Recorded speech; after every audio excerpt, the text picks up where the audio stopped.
Hi there, welcome to our channel where we talk about traffic operations in practice. The overall intent of this video series is to reduce the learning curve for students and entry-level engineers by providing them free and high-quality learning materials in the field of traffic operations, including highway safety and travel demand modeling.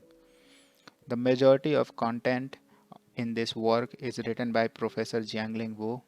My name is Amit Kumar Singh. I'm one of the contributor of this work. I'm a licensed engineer in the state of Texas. I received my bachelor's from IIT Bombay in India and my master's from UT Austin in US. Other three contributors of this work are Priyanshu Singh, who works in the field of artificial intelligence, Nidhi Kumari, who has a background in computer science and is a programmer, and Namrata Kumari. She has a background in electrical engineering and currently she is working as data scientist. Now let's get to the main content. Now let's look at another important topic called traffic impact analysis. Traffic impact analysis are done for new developments or reconstruction. Um, its traffic impact analysis tries to figure out the additional number of trips that will be on the transportation system because of new developments. They are commonly referred to as the proposed developments. For example, let's say there is going to be a new hospital or a new school or a new gas station or new shop, new big uh, residential area with a lot of apartments.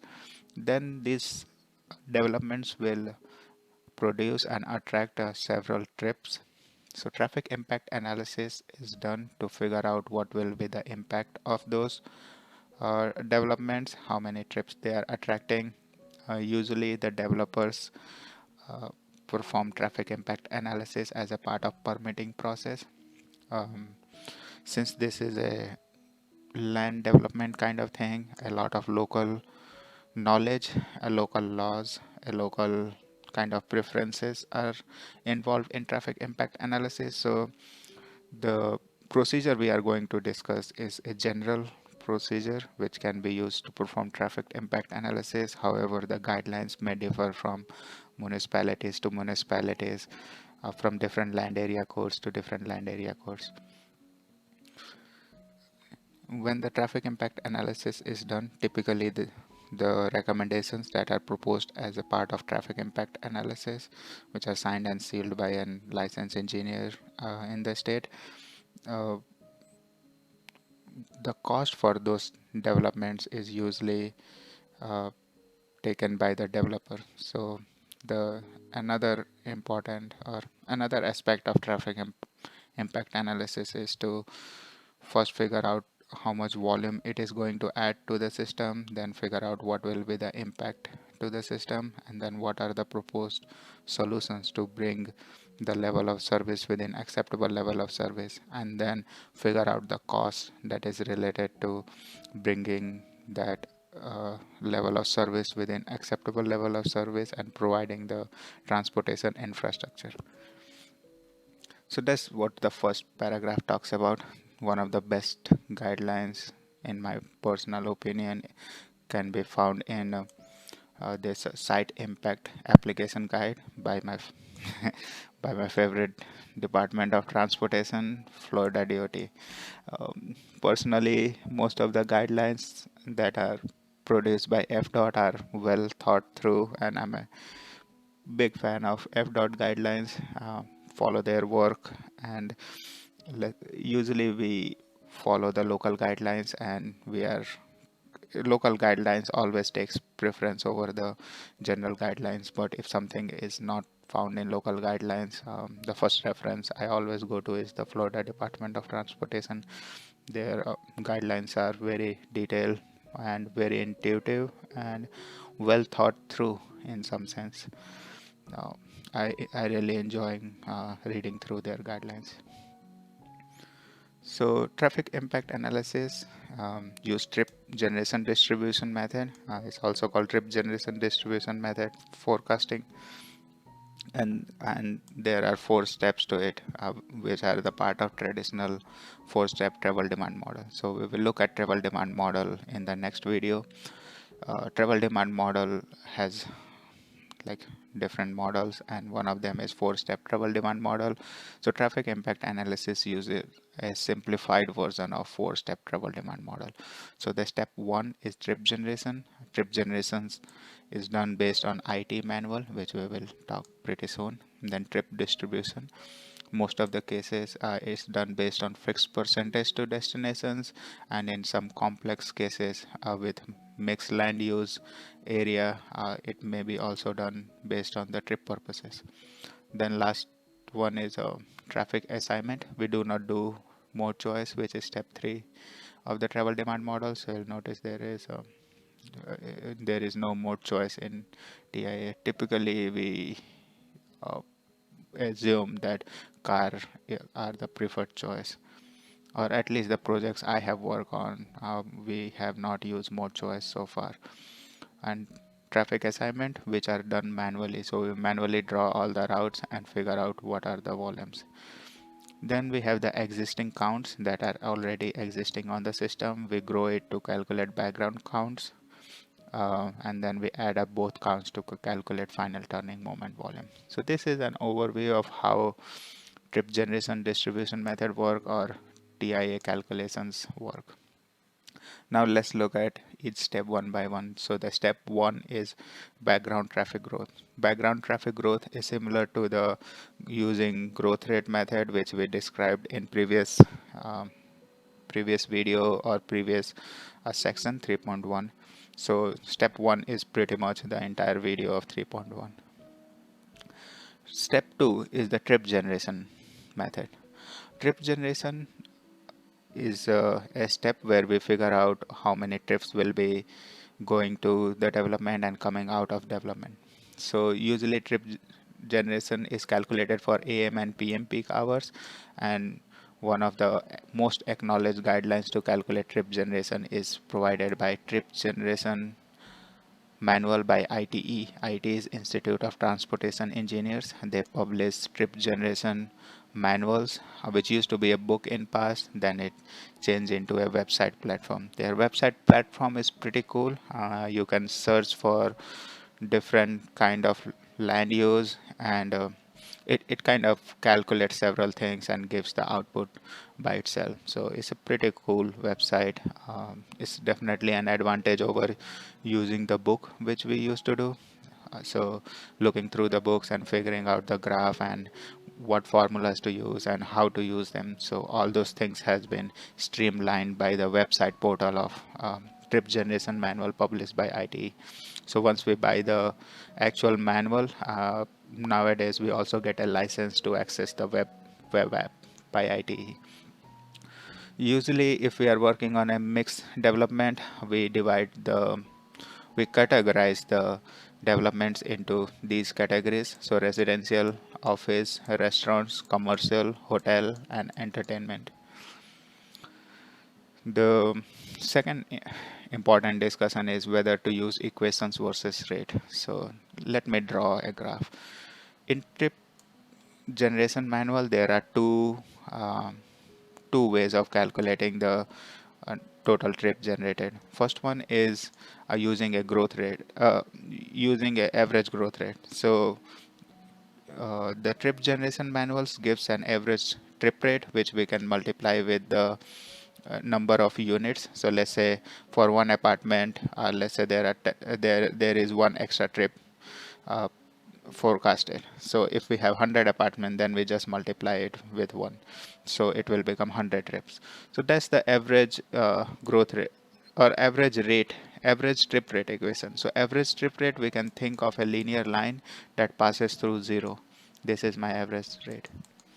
However, a better way of forecasting trip is to use the equations that is provided within the IT manual, and the equations may differ significantly from the growth rate.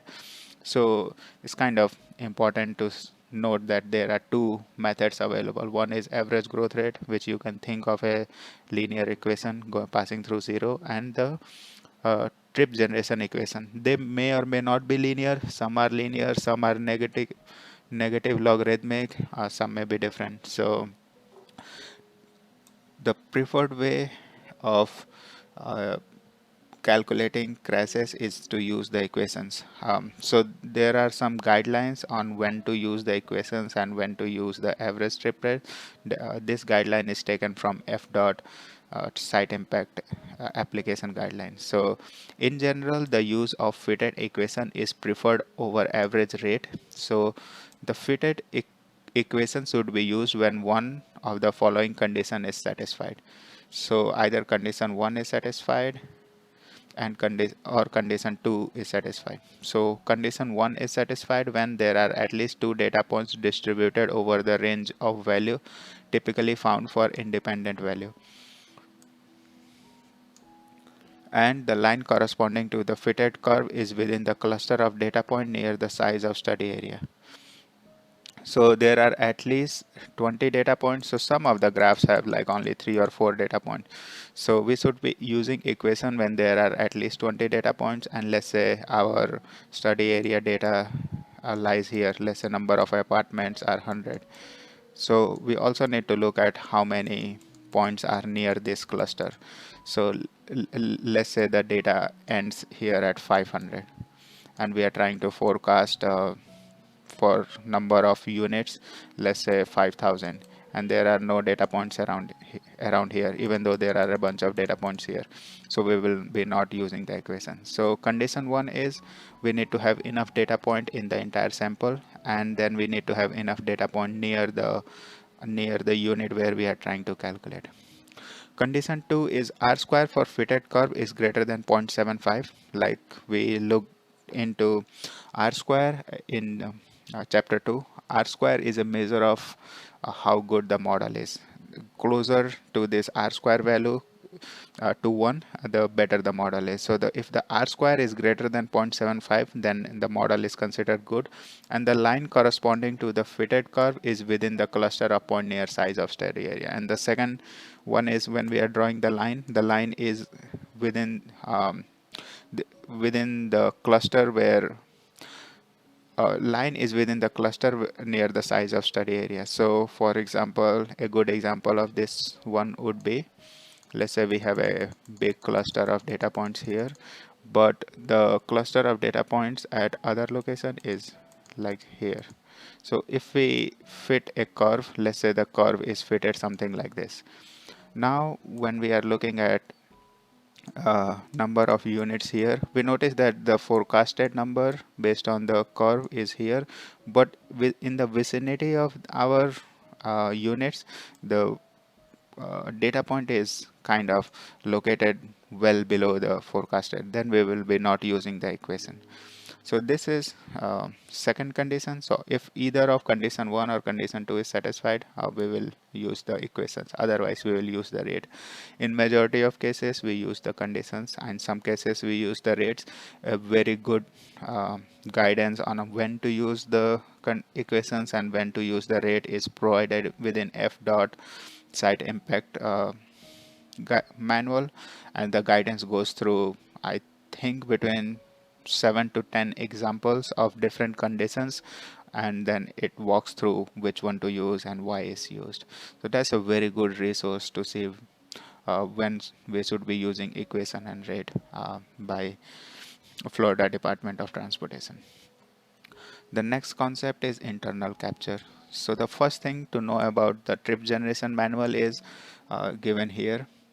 So the trip generation manual assumes that the proposed development is an isolated single-use development. That's an important statement to remember. So let's say we are forecasting is for residential area, then the trip generation manual or number of trips calculated assumes that there is only residential and it does not have anything else around it. So if the proposed development is a mixed land use development, then some trip, let's say there are some shopping malls or commercial area within the same land developments. So let's say trip based on IT manual, 100 trips are generated. Some of these trips will actually go within the commercial area, within the new development itself. So let's say 10 vehicles went to commercial area within the development and 90 went outside. Then this 10 vehicles are called internal capture. So in this case, the internal capture percentage is 10%. That's the internal capture. It is based on the fact that IT trip generation rates are developed for the isolated land use development. So when we are considering several developments together, then we need to calculate the internal capture, which will be in between the developments. That's the internal capture. So let's say we have forecasted our total traffic generated to be 1,000 vehicles from all the development, then we will subtract out the internal capture. So let's say internal capture, we calculated it to be 100. Then we will be using 900 total trips. That's the use of internal capture. It reduces the total number of trips generated, uh, which are developed assuming that the land developments are isolated.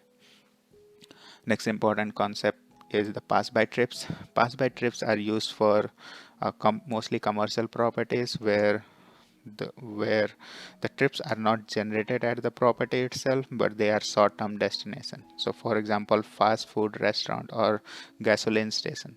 So what happens at a gasoline station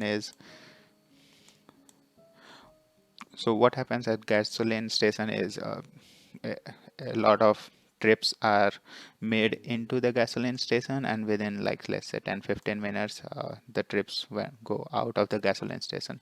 These trips are not generated within the development, these are attracted from somewhere else. So that's the pass by trip. Pass by trips are some trips that are attracted for a short period of time within the new development. So for example, this gasoline station. One important thing to remember about pass by trip is, when we are calculating total number of trips generated, we will subtract out the pass by trip. So like here, total trip generated is total number of trip based on IT manual minus internal capture minus pass by trip. However, when we are doing the traffic impact analysis using synchro, or when we are calculating the impact of traffic, we add back this pass by trip, because these trips, let's say we have a network and the gasoline station is here. So earlier some vehicles were going like this, but now to use the gasoline station, some vehicles are coming in and going out. So even though these trips are not generated here, net trip generated from the development will be total trip minus internal capture minus pass by, but there are additional trips and that are going to impact this nearby signals. So pass by trips are added back when we are doing the traffic analysis.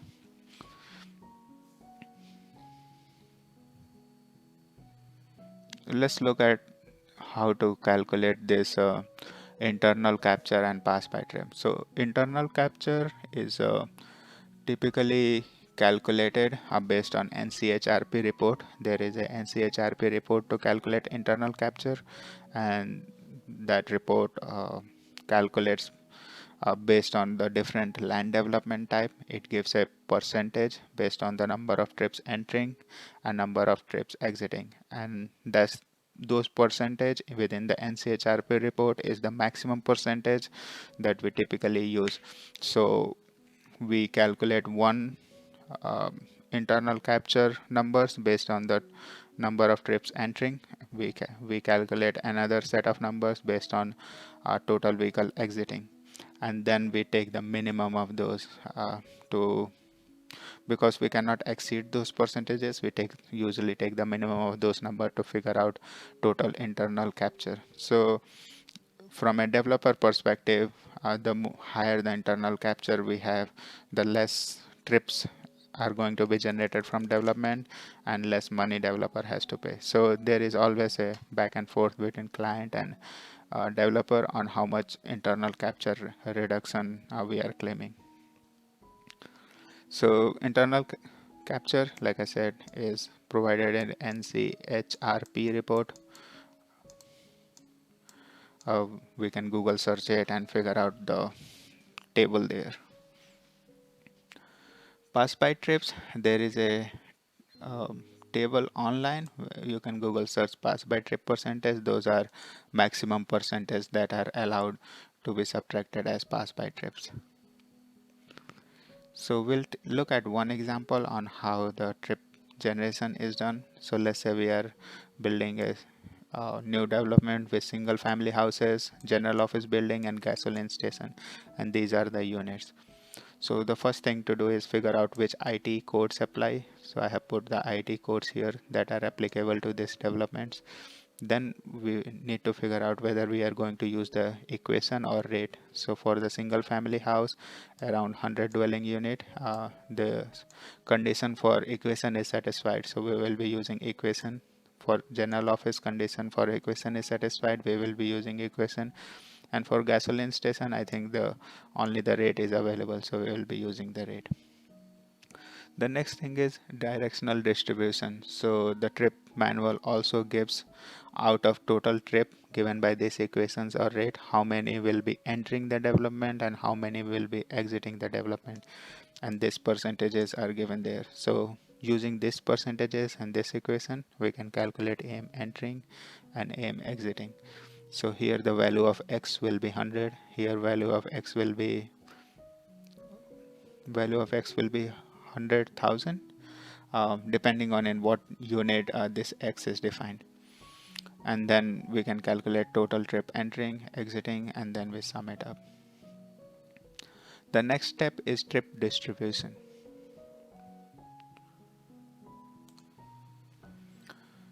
So I just quickly looked at the IT manual and the number of unit X here is 100. So the X here is 1000 square feet in the unit of 1000 square feet. So since we have 100,000 square feet, the value of X here is 100. The value of X here is 100. And like this one mentions, there are 1000 square feet. So since we have 1000 square feet, and we will be multiplying 90.23 by 1. So number of unit here is 100, 100 and 1. And then the calculation is pretty straightforward.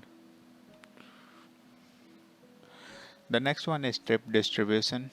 Now we have figured out how many trips are being generated from the development, which is this total trips. Now we will need to figure out where these trips are going. So for majority of traffic impact analysis, the non-complex ones, the complex one is a little bit tricky, but the non-complex one usually we define a study area. Sometimes the study area defined are smaller, sometimes bigger.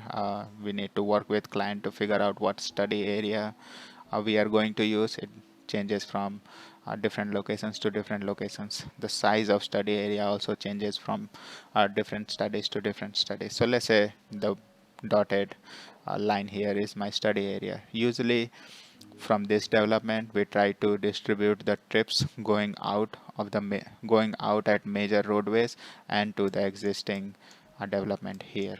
So from here, let's say in this direction, we'll try to figure out how many trips are going here, how many trips are going here, how many trips are going to this development, then how many trips are going here, and how many trips are going here, and so forth. So that's the trip distribution. So trip distribution is done based on the traffic count at different locations. Ideally, we should be looking at two different counts. One is AM peak, so figure out how much count is there going out in AM peak and then coming in AM peak, and then figure out how many vehicles from this location, uh, in what ratio they will be going out and in what ratio they will be coming into this development. So that is given by this percentage. However, in practice, since traffic impact analysis are always limited on budget and time, it's usually acceptable to sum up AM and PM and have a representative importance. So in AM, let's say in AM peak number of vehicles, I will give one example here. So let's say this is my proposed development, and there are two destinations. So destination number 1 and we have destination number 2. In this case, in the figure on the left 3.5, we have a lot of destinations, but let's say we have two destinations in our study area. So from 100 vehicles are exiting from this development, and let's say we calculated, let's say these are residential property, so 10 vehicles are entering. In morning people are going to work and very few people are entering to the residential area. So the way, and then we know this is AM peak, and at destination 1, let's say AM peak distribution is same as this one. So let's say number of vehicles entering, not exiting, entering is 100 and number of vehicles exiting out of this development is 10, and here number of vehicles entering is 50 and number of vehicles exiting is also 50, let's say.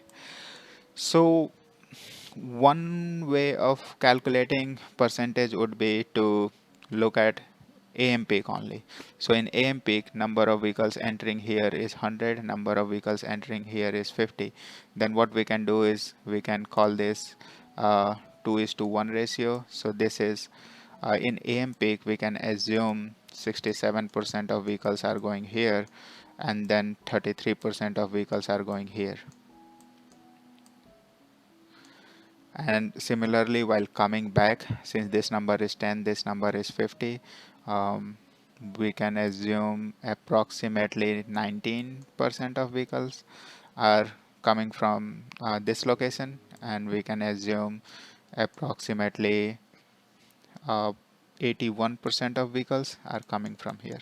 So this is based on AM peak, and this is probably most accurate and better way of doing traffic impact analysis. However, since we deal with so many developments, what we typically end up doing is we sum up these two numbers. So the importance of this destination is given by sum of these two numbers. So typically we just sum up the AM and PM volumes. So we sum up 110, it becomes 110, and let's say in PM peak, uh, this number, sum of these two numbers are 200. Similarly, in AM peak, sum of these numbers are 100. Let's say in PM peak, sum of these two numbers are 150. So what we typically do is we sum up AM and PM here, we sum up AM and PM here in both directions. So this one becomes 310 and this one becomes 250, and then we take the ratio. So we assume that number of interactions between the origin during AM and PM peak is same. So in AM peak, number of vehicles going here is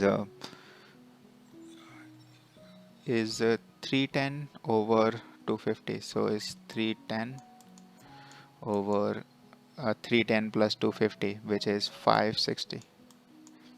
A number of vehicles that is going here is 250 divided by 560 multiplied by total trips generated, which is 100. So in practice, a lot of simplifications are made, and again these simplifications needs to be approved by client. So traffic impact analysis is more of a art and client interaction than science. The mathematics is pretty straightforward, but we have to make a lot of assumptions based on local conditions uh, and site specific assumptions, and we need to be in coordination with client or the engineer who is going to approve our traffic impact analysis, and then figure out what set of assumptions are acceptable, what set of assumptions are not acceptable, and then we go back and forth on those. For example, the one assumption we go back and forth a lot is the growth rate. What is the background growth rate? There are different ways of calculating growth rate like we saw in previous videos, and depending on what growth rate we are coming up with, there is a back and forth on what growth rate we are going to use. Similarly, on the trip distribution, one simple way of figuring out this trip distribution is to sum up the volumes in AM and PM peak at one location, sum up the volumes at AM and PM peak in another location, and figure out the percentages. Another way would be to sum up the volume in each direction in AM and PM peak, and another way would be to separate out AM peak by direction volumes. So AM peak by each direction, and then use those ratios. So depending on the level of accuracy needed in the study, we can choose a complex or simple trip distribution methods. In most of the traffic impact analysis, especially for small studies, we simplify it to the uh, most simple one, where we sum up AM and PM both direction and figure out a particular percentage. Then the last one is assignment. Traffic assignment is a step.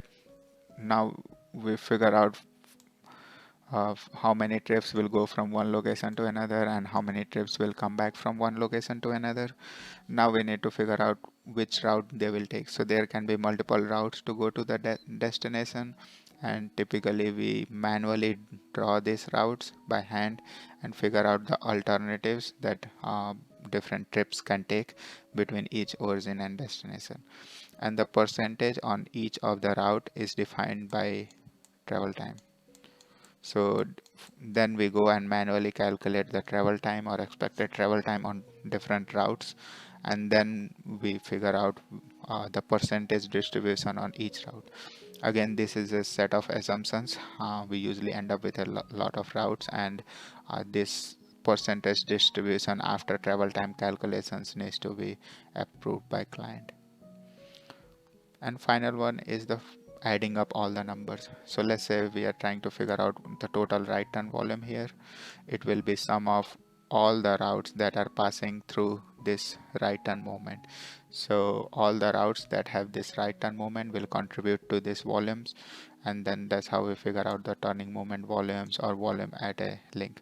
Let's say we are looking to figure out what is the volume on this link based on this trip, then it will be sum of all the route that passes through for different OD. Let's say for this OD, some of the vehicles are coming, uh, let's say for this OD, between this origin and this destination, some of the volumes are going like this. Then the volume on this link will be some percentage of volume allotted to this one, and then some volume allotted to this route. So this is a manual and kind of little bit exhausting process if you are working on a bigger project. Usually traffic impact analysis are done for smaller projects and with a limited time. So we have kind of some flexibility to make simplified assumptions. And again, the coordination with client is the most important thing of the traffic impact analysis. So after figuring out the count, we sum the counts with the background volume. So let's say 100 vehicles are generated on this link based on new development, and there were 1000 vehicles already. So total volume we are going to analyze in synchro will be 1100. And then based on these volumes, we try to figure out the propose alternatives or solutions that are needed to improve the transportation infrastructure to bring it under acceptable level of service. And after figuring out the proposed solutions, the last step is to estimate the cost. So we'll not go in cost estimation process in this video, and the cost estimation process is a kind of a different topic.